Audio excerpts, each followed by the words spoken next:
started the Dharma talk.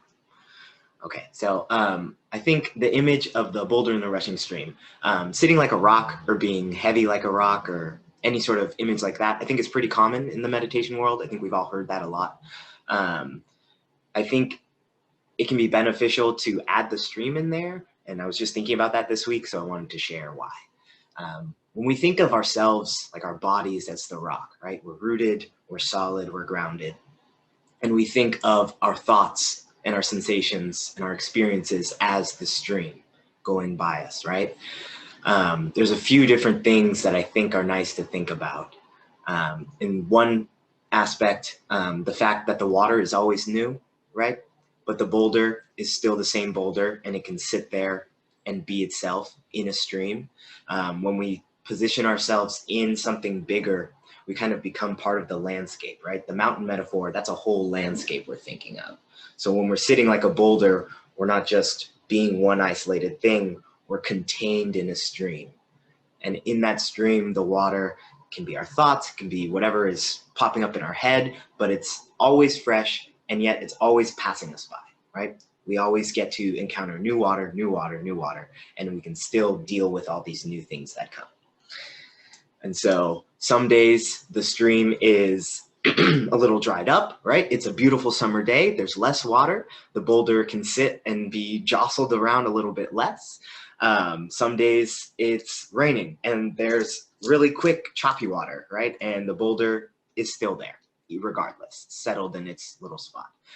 So I think it can be nice to think of it like that.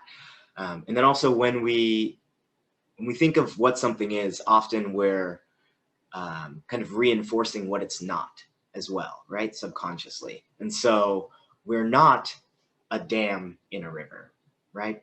We're a boulder in a stream. And what's the difference between that?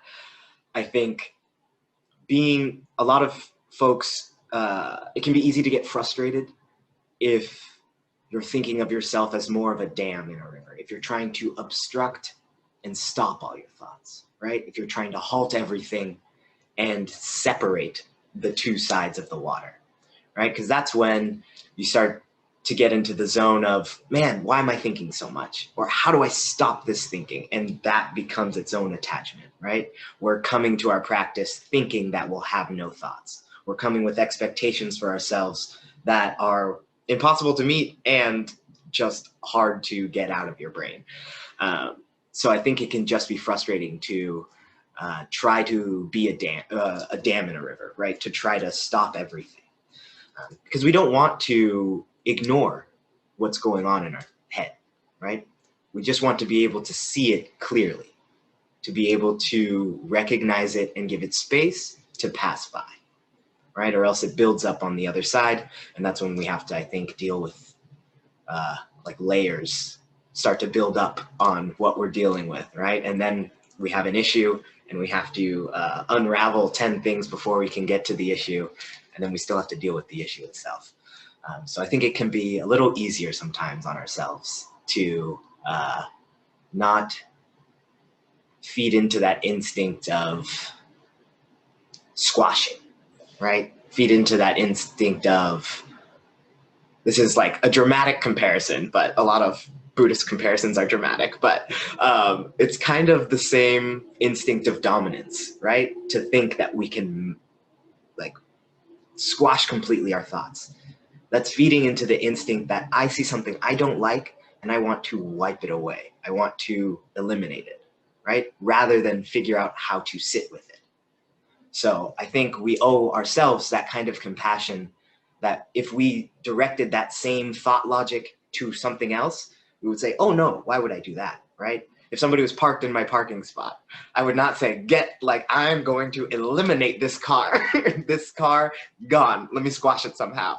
I would figure out a solution, right? And so, or I would give it a day and see if they moved it themselves.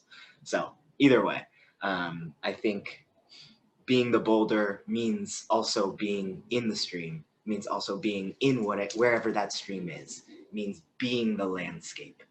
And that allows a freedom that you're not the only thing there holding up a structure. You're part of many things, and they all work together, I think, to allow you to get through the day. So that's my sharing today. That's what I've been thinking about. Thanks so much for listening. We'll do a round robin. We got a big group today. I know it's only like 2 to 3 more than usual, but it's nice to